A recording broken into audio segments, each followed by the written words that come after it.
Okay guys, hope you are all good. I've got a few updates for you. This is going to be an update video with some excursion and just telling you what I've got recently and what's going on. My D5S, which you'll see in my previous video here, that, as some of you may know, blew up the first time I plugged it in, so that is no more. I swapped that plus some cash for this, which is an SPL Dynamics EXT2000D, and I plan to run one of these on each of my RE subs. So each of them will see drop down to 1 ohm, around about 2000 watts, and the rest, because these subs are very underrated, and these amps can actually run at 0.5 ohm daily. They've been done providing the power supply is good, and God knows what sort of power that will see. But yeah, planning to get 2 of these. Very, very nice. Cosmetically, a few scratches on the top, but nothing to worry about really. It's going to be out of sight anyway. Nice chrome end plate there. The standard controls can be strapped together, but I won't be strapping these. I'll have one per sub. And our multimeter so that the voltages are identical again to set correctly, etc. 0 gauge inputs. And there you've got the speaker outputs and the remote. Now my second sort of surprise, if you like, is this. I picked up a job lot of DD subs from eBay. I won't say how much I got them all for, but I got them very, very cheap. Some of them are in working condition, some of them need recones, some of them just need some cosmetic attention. I'll go through what I've got. This one here is a 15-inch 3500 series. That is in need of a full recone, but the motor and the basket are in good condition. Recones can be quite cheap from these, and also you can recone them with other parts like FI and PSI, etc. Usually the cone on the coil on there is a 3-inch coil. It will take around about 1600 plus watts RMS if it's clean, seeing about 2k for competitions and stuff like that. But yeah, very nice motor on there. DD don't mess about with their motors. They don't go for the whole big look, you know, putting on a bunch of other metal to make it look bigger. So that is all proper pure magnet, no rubber boot, so it's nice and sized. It's sensibly sized for the coil size and the power, and they're very strong magnets they use as well. So although it might not look like a hench beefy 1600 watts RMS plus through these, and they get very, very loud, as proven by YouTube videos and stuff. So yeah, I'll be reconed. I have 2 12-inch 1000 series. Now these are like the entry level ones. One of these, find which one it is. This one, the coil is all okay, but it's got some cosmetic damage on there, quite bad, on the cone and the surround there. So that's probably going to have a recone, as is this one, because I don't think this one works. There's no resistance going through the coil, so there'll be recones. And then I've got 3 of the 1000 series 10s. Now these are really nice. Even though they're the more entry level from DD, they still take around about 600 watts RMS, and also probably more if it's clean, because DD are like that, and they put some quality components there. All direct leads on entry level stuff. Check that out, guys. Nice, sensible size magnet. And so there's 3 of those. They've got a tiny bit of cosmetic damage on the surrounds, as you can see, which a bit of glue makes a seal against. You can get the surrounds off eBay. They're quite cheap. The postage costs about £8, and they're about sort of 30 quid or something. So I could get new surrounds for those and make them in perfect condition if I wanted to sell those. And then this one is a 10-inch again, but it's a 3500 series 10. So that will see about 1600 to 2000 watts RMS in a 10-inch. That has had some cosmetic damage on the surround, which has been fixed. It creates a seal. Again, I could get a new surround for that and make it perfect. And that is a singular one. And I could, if I wanted to, turn that 15-inch into a second 10-inch, or I could turn this 10-inch into a second 15-inch. So I'll see what I'll do there, depending on what people want. These will all be sold. These are not for me as such. These were bought just to, because I saw them on there at a stupidly cheap price. I thought, well, I've got to buy these because there's some profit to be made here. So there you go. I'll be doing some free air videos of that in a minute. And last but definitely not least, probably the main reason I bought this lot is because of this. Now this is an old 9918 series. This thing is a freaking beast, and it weighs a ton. These are very, very rare now and very sought after. They have a proper Kevlar cone, or is it Kelvar? How the hell do you pronounce it? I don't know. But yeah, the cone is very, very, very rigid. Like, seriously rigid. Not paper, it's like that Kelvar material. Triple stacked magnets down there. Big arse motor. Direct leads, dual voice coil, dual 2 ohms. Now this will see way above 2K RMS daily. The people have put sort of like 3.5, 4K through these for competitions, and it's taken it like a champ. Very, very rated subs and very well sought after now as they're getting rare. The new 9918 has a double stacked magnet rather than triple stacked, although the new one is heavier and I think has about the same or maybe slightly more flux power. This is the old triple stacked version. And the only problem with this had some cosmetic damage on the surround, so we've got a new surround for it. And that's all there is. Coil, everything has been perfect condition, so I'm just about to fix that up and attach the surround there to the cone. The only difficulty I may have, which I've already come up with a solution for, is where this sub has been sitting with no surround on it for some time. The cone actually is sitting lower just because of gravity. So if I get that bit lighter, you can see there the suspension in there. Its normal sitting position is sunken, so it would usually sit more raised. I can't do this in one hand. You see what I mean? So to get this surround glued on there, at the moment there's a gap, and I'd have to bring the cone upwards so that the glue can set whilst touching the cone. There's a couple of ways I've decided to do that. There's an easy way which works for me because I have the correct power supply, etc. And then there's a slightly more complicated way but a more fun way, which I'll show you anyway. The way I'm going to do it is I've got a 12 volt transformer there. So I'm going to run the DC signal from the transformer just straight into the sub. So the coil just gets 12 volt DC, which bumps the cone up quite high. In fact, it bumps up a bit too high for me. So I need something that will bring the cone just up to the perfect level where it would have sat before it sunk down. I could do that with a potentiometer, with a variable resistor in line with a 12 volt. Problem is I need a very hefty one because otherwise it will get very warm, because this is only a 2 ohm coil, so it's under quite a lot of stress, and a little variable resistor would smoke up very quickly. The way that I do it is running it in series with one of the 12s at the back there actually makes it perfect height. But I'll show you a more better way of doing it if you didn't have lots of subs and stuff to try out in series and that to get the perfect voltage. Now unfortunately I won't be able to show you that really cool way of getting the cone to stay up because you need bridge rectifiers, which are these things, which I had about 3 or 4 of when I built a PSU for a car amplifier indoors some years ago now on my videos. I don't know where I put them, so I can't find them. But these are the bridge rectifiers on eBay, very cheap. All they do is they convert AC into DC. Now I'm going to give you some free air of the 3000 series 10s here. I've got the awkward situation where I've got 3 voice coils because they're single coil. Direct leads and everything, but they're single coil. So in order to get round that on an amplifier, rather than having, because I've got a 2-channel amplifier over here and I've got 3 coils, so that's usually quite awkward. So what I've got is I've got my APS 10 down here from Audio Barn.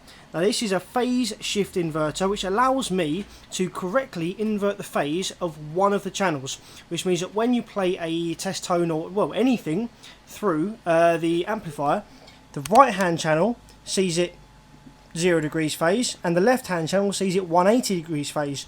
That allows me, rather than using the plus and minus of the wire, so this is from the amplifier, so that's one channel like left and that's the second channel right. Now usually I'd have to connect plus and minus. By doing it this way I can turn my Technics stereo amplifier into a monoblock amplifier or a bridged amplifier and make use of both positives. So my positive becomes that one there and my negative becomes that one there, the positive of the other channel. Now I'm not going to work them too hard because they are only free air. I don't want to like damage them mechanically or anything, so I'm just going to play some Money Man, get some real lows going on.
I know in some of those clips they look like they was out of phase, but it's the way my camera picks up the movement of the subwoofer. It kind of records the first half of the screen and the second half of the screen, so if you're filming in a certain way, they do actually look out of phase, but they're all in series, and there's no way they can be out of phase, and I know they're not.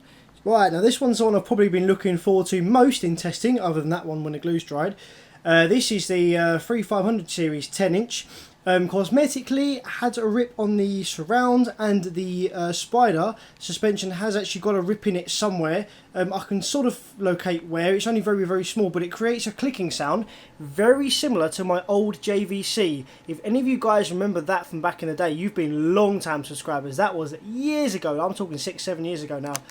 So let's just hit a tune, and you'll hear some clicking, but it does move quite well, especially considering it's only on the Technics.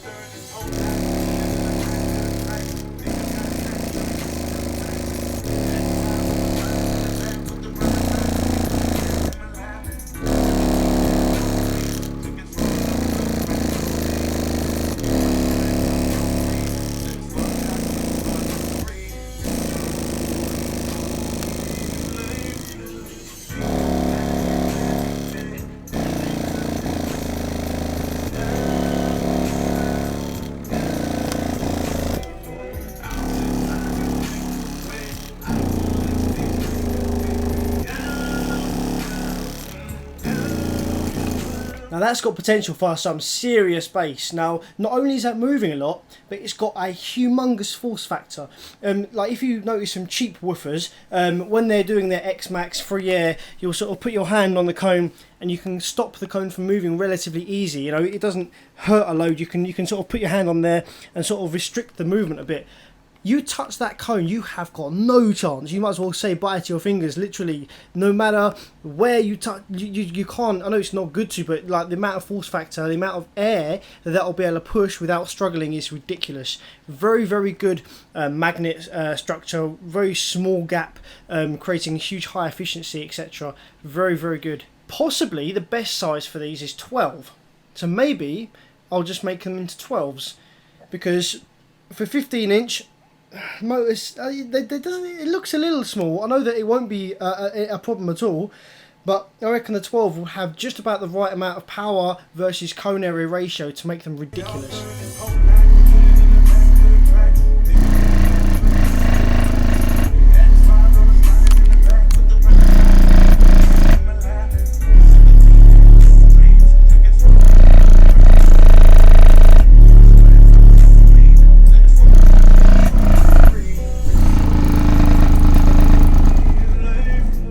Now you probably couldn't see from that clip there, but this does have one more issue which I wasn't aware of before testing it out like that. You see in here, you've got the suspension. Still looks kind of sunk, but anyway.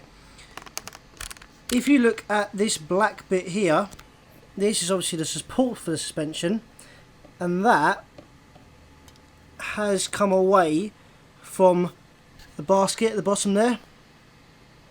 So obviously that's what's causing the massive rattle when those lows hit. It's only come away one side, not the other. The other's okay, but obviously this is a very old woofer, really old, and it's probably been used quite heavily.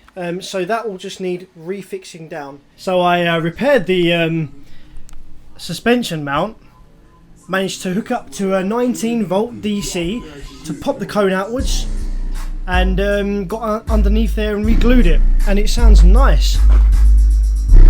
Now this is a noisy woofer free air,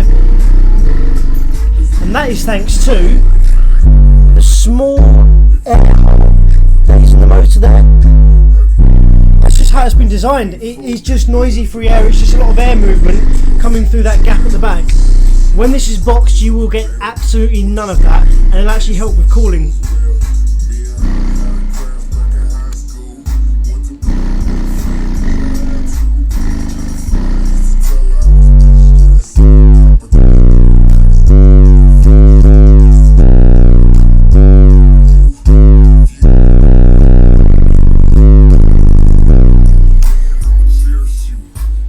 Now it would appear that there may be a tiny little cut or something in the suspension itself, that appears only when played through extremely high excursions. So if I do a 5 Hz test tone, for example, so 5 Hz, let's turn this up on the Technics. This is an amp from the sort of late 80s, early 90s powering this beast. So you got it there, and I can sort of mute it by putting my hand here a bit. And there's some other creases on the suspension as well, which don't help.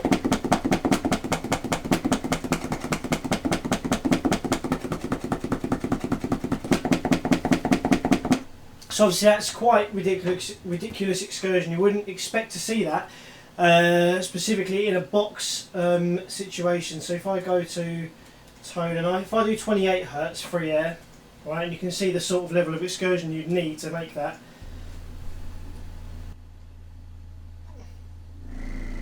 So that's air coming out the back, as usual, as it should.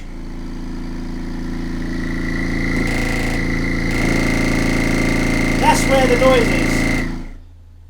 So the noise only comes in when it's reaching its peak of excursion, really. It could do that a whole lot cleaner. The problem is to get the recone, to get that fixed. If you take a look in here, I'll take this off the tripod. If I get my light up in there and focus this. Right, see how that suspension is, etc. That is not really repairable without taking all the cone off and everything. Recones for this don't exist, really. Extremely rare, they're not made anymore. So this is a special material on the cone, which is very expensive to start with, so that's the recone's expensive to start with. I could get this reconed with other soft parts like FI or PSI, something like that, but this is kind of special because it's a special material and it's original, etc, etc. So I like to try and keep it as it is if possible. So really, in a box, that would probably be okay. Right, so this is one of the So this is one of the 12-inch 1000 series, 1012. It's got a very bad rip in the cone there, very bad rip in the surround. Surrounds come away, cone's deformed, spider's probably got a few rips in it. So this is a recone job straight from the word go. So what I've done is I plugged it through the Technics, bridged using the APS 10. So this is probably seeing about 300 watts RMS. It's rated for 600 watts RMS to 1200 watts RMS. It can do 1200 watts RMS according to the website, provided it's clean. Very, very good for an entry level subwoofer. Direct leads. So let's hit taking chances and see what happens.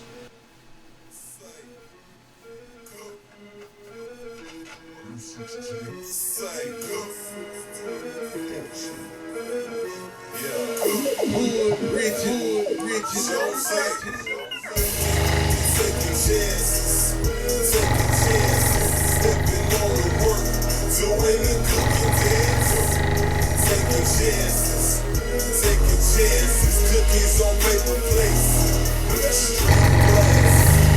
Taking chances, taking chances. Slipping on the work, doing the cooking dance. She loving me, and could it be, man, could it be? The way that I bounce back, 20K for a track. Archie Boss, code red, band high, hit back. I think really all that it could be. This full of V-neck, that's a good tea. Girl, man, I could be. Now we letting in a cool breeze. Now, considering the condition of this woofer, considering that it's got a big off rip in there, etc, etc, it's nice and clean 5 Hz to be fair. This might even be repairable. I didn't realise how clean that would move. But if that was all glued back down, it wouldn't look very pretty. Bit of duct tape. Invert mount so you couldn't see the cone. Yeah, that'd be alright. So yeah, I hope you guys have enjoyed me pissing about with a few woofers today. Next video will be that 18 in the box for my Celestion, which you should check out the videos for. And if the Celestion is capable of what it is, then fucking God knows what it's going to be like with that in there. I'm already on the route to getting that reconed. That is the 3500 series 15, which I may turn into a 10. I may keep as a 15. This 3500 10 I may keep as a 10 or may turn into a 15 if the recones for those aren't too expensive. The three 10-inch 1000 series down there probably sell as a 3 or as a pair and then one single. That 12 there needs a recone, bad. This one here I thought needed a recone, probably still does, but it's quite clean movement, so it is repairable cosmetically. Whether that's desirable or not, that's down to whoever wants it. So yeah, stay tuned for some cool new videos of this, and also not forgetting from the start of my video, SPL Dynamics EXT2000, which I want another one of. If anyone's got one, please let me know. And I'll have both of those off my REs in the car, and I'll get a video of my REs in the car very soon as well, a proper video, because now the cones are on. And also I've got a picture of white or black for the cones, which I'll post at the end of this video. Leave in the comments whether you think I should have a black cone or a white cone on the REs, and what you think looks better. And if any of you wonder what camera I use, this is a Canon 60D, no microphones on there at the moment, so built-in mic. This is an Opteka 6mm 3.5 fisheye. I've got loads of lenses here that I've been using throughout the videos and shit like that. But yeah, very good camera, awesome video, and they're being used for video as well a lot, especially with the flip out screen, which is probably causing a bunch of crazy effects right now.